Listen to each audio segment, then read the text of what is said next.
Imagine you just bought your bus or your tiny home or your cargo trailer conversion. Doesn't matter where you bought it. It doesn't matter where you got it. Doesn't matter what's inside of it. What matters is where you're going to make those dreams come true. Now imagine, this is what you start with. This is a large task.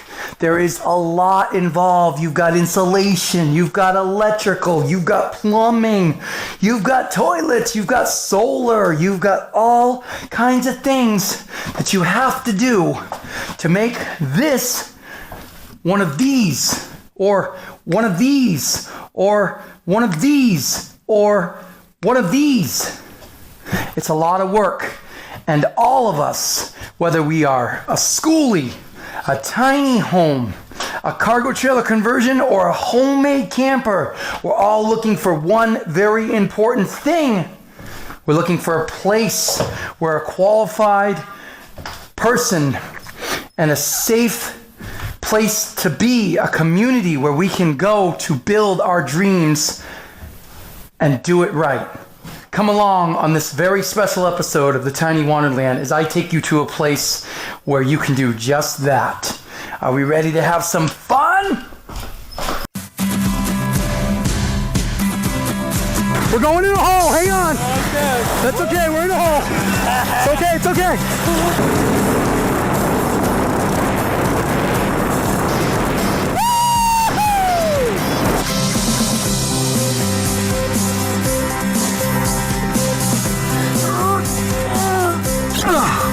Okay, that was a lot quicker than I thought it was. We're cooking up some bird's eye. Looks pretty good so far. Should be a few minutes before this is really good.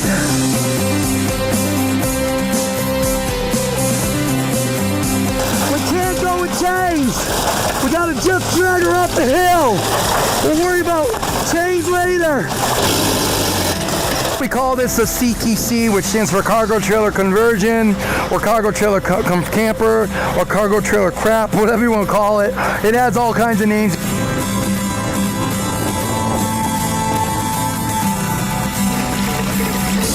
In case you're wondering what 4-week-old poop looks like after it's been chemically treated, and there's your answer. A mom to 17 children, I would have thought you might have had like 30 of those cards. Oh, this is just for 2 days?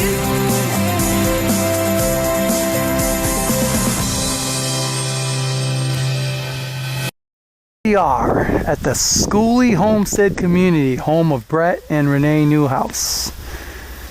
In a minute, we're going to talk to the creator of this amazing community, and we're going to give you guys a complete tour of its features, benefits, and why you should take your van, Skoolie, tiny house, homemade camper, you name it, to this magical place in the woods. Hey guys, we're back, and as I was telling you earlier, there's a kind of a secret that lies in the I say that kind of, I'm really bad with directions, so don't quote me on this on a map, but let's say northwest of town. Let's just do that, because again, but it sits on the river, and I'll get the river from the man that we're about to meet. But let's go meet the creator behind this entire amazing place. Let's come over here and see. Brett, you over here? Yes, sir. All right. Brett, how you doing? Doing good. So, this is it. So, tell me, when did the Skoolie Homestead community start? It started about 2.5 years ago. Okay.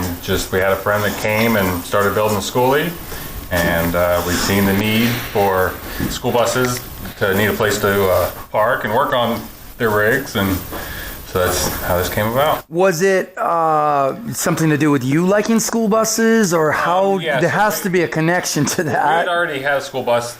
We worked down in Largo, Florida, Okay. the boarding and daycare facility. Bought a school bus, decided to sell everything, sold the business, moved up here, built the bus, and it just kind of evolved. And it started with just like one bus, right? Yeah. Okay. And how many builds have come through here now since? Well, I've built 3 full conversions that have come out of here, and then I couldn't even count how many other people have come through and just done different. I think in conversation we said like 40 or something like that was a number. Yeah, as far as different individual people that come through. Yeah, probably about 40 or so. And one of the reasons that I really wanted to do this video with you, and not so much come here because I came obviously for reasons for the Tiny Wanderer, but was I wanted people to understand that it's not just about the Skoolies here, correct? It's not. We welcome all nomads in any kind of conversion. Okay. So tiny homes, homemade camper ideas. I mean, me and you were about to work on that crazy idea that I've got that we're, we won't talk about that right now, but surprise for later, guys. But vans, van life, cargo trailer conversions. If you can dream it and you want to build it, we can help you build it. And what I've noticed, guys, being here with Brett in these past couple of weeks, I've seen this. Like it's so when we say that, when he says if you can build it, if you can dream it, we can make it happen. It's not just pillow talk, as they would say. It's not just politically correct speech. I've seen it. I've actually seen pieces of buses. So this bus here, Sandy? Sandy, yeah. So this bus, Sandy, I have a specific affection for this bus. I don't know why. The color, the size, the just everything about Sandy is just, it doesn't look like your typical school bus. Right. And I've watched Brett transform Sandy. It was already cool inside anyway, but I've watched him transform her into something even cooler, and he's still got way more work to do on that. And then over here is Michelle. That's her van right there. She's a van lifer. She's the only one here now, but another one's like coming tonight, isn't it? Yep, they're in a Sprinter van. Yep. So, and Brett did work on hers. He's helped me with mine. You guys will be happy to know as of this video, I'm no longer being electrocuted. Although I'm not going to lie, I some kind of miss it a little bit. Like I still find myself touching something and just wondering, but I think over time that'll fade. But you get shocked enough. When you knocked in your butt enough, you remember it. Yeah. So, Brett, we won't talk about prices too much. We'll get your website and information, and we'll get that on the video and in the description. But what I want to talk to you about is when someone comes here, in the intro you guys saw me walking around in this school bus right here, and it's like literally a shell. So people will show up with literally their belongings and their bus and their dreams. Then they leave trying not to go into the negative, but just to be complete. We're always trying to be really real about my videos. Right. Do you have any that fail? Any conversions that maybe start that just don't happen, or it gets too fail, but or maybe bit off more than they can chew syndrome? Things change sometimes. Okay. So yeah, of course we've had that a couple times. Okay. But for the most part, people will just adapt and just make it happen. As my ex-assistant director used to say when I was in movies, adapt and overcome. That's right. That's what her name was. I can't remember her name. It's been so long since but she was really a nice, sweet lady. But anyway, adapt and overcome. That's what we did in the movie industry, and I'm sure that's the same way with bus life. Yeah. So when they come and I know there's different levels of things they can do. You got the DIY. And that's where they're just completely by themselves, just doing it all on their own. Not really completely by themselves. They're never really by themselves here. Basically, the labor is them. Okay. They put it kind of like what I do. Right. Yeah. Right. They put in the sweat equity, and you provide the tools, the power, the lodge, which we'll go check out in a little bit. But I mean, I'm looking around here, and you got, the chop saw, you got this, he calls this vacuum cleaner R2D2. And he's got another R2D2 over there that's currently out of service. We're going to fix that. And then he's got a shop. I mean, you're talking about like am I getting a phone call here? I don't know you, so bye-bye. So, and just an extensive amount of tools. And not only that, the most important thing I think they get access to is the knowledge. You can't see my hand, obviously, but up here, Brett has, like, he can look at something and he can try to kind of figure it, or he can also look at it and tell you the absolute bad news of what you got to do to fix it. He doesn't want to, and you can see the hesitation in his eyes. I've seen it face to face where, so what are my options on the electrical? Well, and then it's like, how do I tell this guy he's got to rip his tiny home apart? Thankfully, it wasn't as bad as we thought. We got to it fairly quickly before we got into the heavy stuff. But so tools, talk tools, with you, knowledge. Carpentry tools. Yep. I have mechanics tools as well. And a weld shop over there, which we're going to get to know intimately in the next probably couple weeks here, okay? And then Pretty much anything you need to build a schoolie or a van or any kind of conversion. And then you have, Jesup, which is just down the street, like about 12 miles, 12, 13 miles, something like that. And then you get the Walmart, there's some, local supply stores. And you said you tried to work with them on discounts and deals in the past, but just wasn't, I have. just didn't pan out. Right. Yeah, it happens. But Brunswick is like an hour, and I think Savannah's an hour in the other direction, kind of hour and a half, and then I don't really know what would be south of us, Florida, I guess. Yeah, Florida. Yeah. So the resources are there. Every day you get FedEx and UPS and USPS coming in, so packages are coming in, and I know you got a little system for that, so you can isolate everyone's packages, which I've learned that system is pretty handy. And then you got the lodge. Which we can, you want to go check it out? Yeah. So we'll take a walk over there. So the lodge, you said, it was here when you bought the property, right? This is part of my project, guys. So, and no one lives here, right? No one lives right. Nope. I spent a lot of time in here watching DS9, and this is Luna. She's the guard dog. Hi, Luna. Hi, Luna. She's so friendly. All right, and you always take your shoes off. Make sure you take your shoes off. Sometimes there'll be a pile of people in here, sometimes there'll be nobody. All right. So what do we got in here? So we come in, we have a bathroom in there. This is our media room, we call it. We're going to set up another bed in here. Okay. Just for guests to stay in. And that's kind of a little... I was in here earlier making a phone call, so it's kind of a cool little room to just kind of, if you're focusing or trying to plan something out and you don't want to sit in your bus, this is a good room for that. We have a dry erase board for drawn out plans. Yeah, I saw that. I didn't know what this was. It looks, so this is for doing blueprints and stuff. Yeah, whatever kind of drawings you need to do. Okay. And do you think, does it get used? Yeah, it does, yeah. Okay. Mostly for like school. People will teach kids. Oh, like a homeschool area. Okay, yeah, I can see that. Okay. All right. And then what else do we got here? We got the 2 bathrooms. And one of them has laundry, right? Yeah. Washer, dryer. Laundry. And then we've got, wow, look at this. The Games, room, books. Look at this. TV. Jesupopoly. Jesupopoly. And that's an actual built on the town of Jesup, Georgia. Yeah. That's so it's pretty cool. all the properties are. And then we already know what's in here, the Monster Jenga. That was a fun night. And so what Karaoke, that's always fun. Does that actually happen? Do you do karaoke? It does, yeah. Okay. And people get into that?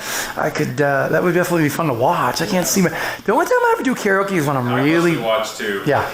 I do it when I'm really drunk. Yeah. Like really drunk. Well, that's when it's best. Yeah, because I cannot do it. I cannot get up in front of people and do it sober. So, what other events take place in the lodge? We do like potlucks here. Okay. Like we'll be doing Thanksgiving here. Okay. In the next couple weeks. Okay. It's just a gathering place. A lot of people gather and play games at night or. Okay. Whatever. And food storage. I got a full kitchen. Yep. Dry storage. And then it's pretty much just clean up after yourself when you're done. Yeah. I love your microwave. I'm always joking to people about how it's so low to the ground. I showed a picture to my friend Lindsay. It was a picture of the microwave up to my... She's like, that thing's on the floor. So the kids can make popcorn. Oh, that's why. I always wondered why it was that low. Okay. I think it just kind of worked out. We had that table and there it sits. And you guys have the 2 entrances? Yeah. Looks like... This is the front. And this one comes out onto like a sitting porch? Yep. You got a hammock swing. I tried this hammock swing out. It got to the point where I almost fell asleep. It was too comfortable. Yes, yeah, that happens a lot. It does. There's chill out and then you got the rockers. So you could do the old Georgia sitting in the country thing. And these are Brett's neighbors. I will tell you guys one thing, and this is a personal thing. We can't hear them now, thankfully, but we're going to let them know ahead of time. There are, what are they there? They're hunting hounds, right? They're hunting hounds, yeah. And there's, between here and like down at the end of this road, there's like, I think your neighbor said like 50 total? No, he was exaggerating a little. There's probably 15. There they are. And you can hear them night, day, whatever. They go off for a little bit and then they're quiet again. Usually when the dad drives by. Is that the dad right there? Yeah, that's the dad. Okay. So like, oh, Okay. They get excited. So now you guys can hear them. I'm glad actually they got to do that. But the only detraction I ever found from this place was getting used to that. Yeah. And the gnats. Yeah. Oh, You tune them out after. Oh yeah, yeah, and it always seems like there's one hound that gets the last word. Oh, yeah. Like they'll be barking, and then they'll stop, and there'll be one more bark, and then it's just silence after that. Yeah. What I hate is when these guys get those guys going down there, because these guys will. It's like a quartet. Yeah, these guys will quiet down, but then these guys will start up. And sometimes you just, like you said, it's the other thing you deal with in Georgia is the gnats. It's just bugs in general. We do Okay. kind of have. There'll be a couple weeks that'll be a certain type of bug that'll be prevalent, and then they'll go away, and then you have another set for a couple weeks. And in Jesup, there's a place called the Trade Mart. At least there's other places as well, but this is where I went, and you can get an actual. I don't know if it's just sold locally in Georgia, but it's called No Nats. No Nats, yeah. And you spray it on your face, and it works. Yeah, It really, essential oil. yeah, it really does work. Absolutely, it really does work. So this part is kind of the community / your entryway, and I know you got so we buses do out here games as and well. stuff out here, Okay, too. So this is a horseshoe pit okay. here, and then we have like cornhole and some other little games out here. And then the part that we'll go to next, there's a swimming pool over there. And the part Brett says he kind of love-hate relationship with that swimming pool. Man, just like any big body of water. Oh yeah.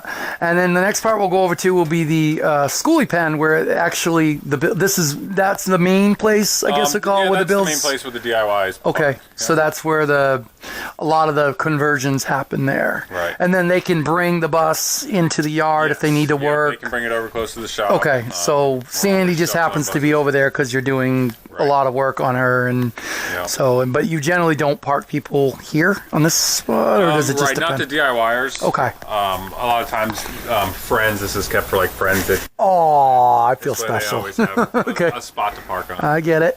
I was going to ask you, so explain the electrical system. Like, how's this work for electrical when they hook up? Like, I mean, are you set up like an RV park? Oh yeah, basically yeah. We have 30 amp hookups. Okay. We have one 50 amp hookup, which we don't really use, and then we have 3 or 4, just 110. Okay. So if someone came here and they had like a camper and they were like, they threw out their bus and a camper, then they could just hook up to the Hook right up to it. And then we have water throughout the property as well, and then we also have 2 dump stations, one on each side of the. So you have septic dump as well. Yes. Wow. Okay. What when people are tearing things down, they're gonna take a lot of stuff out. What happens to the material that is? So it depends if it's like a big dump load. Yeah. I do have a dump trailer here. Okay. That can be used. Okay. And then most of it though, just we put it in the trash cans. We have 4 trash cans that get dumped every week. So. Okay. And then wood is burned. And wood is burned. Yeah. Fire! I love that. All right. You're definitely good All at right. burning all Yes, wood. I will make sure that we won't have a scrap of wood or cardboard around here as long as I'm here. So let's take a walk over and see what's going on over in the. I call it the Skoolie pen. You can't come in. She's over on this side now. Get the lights here.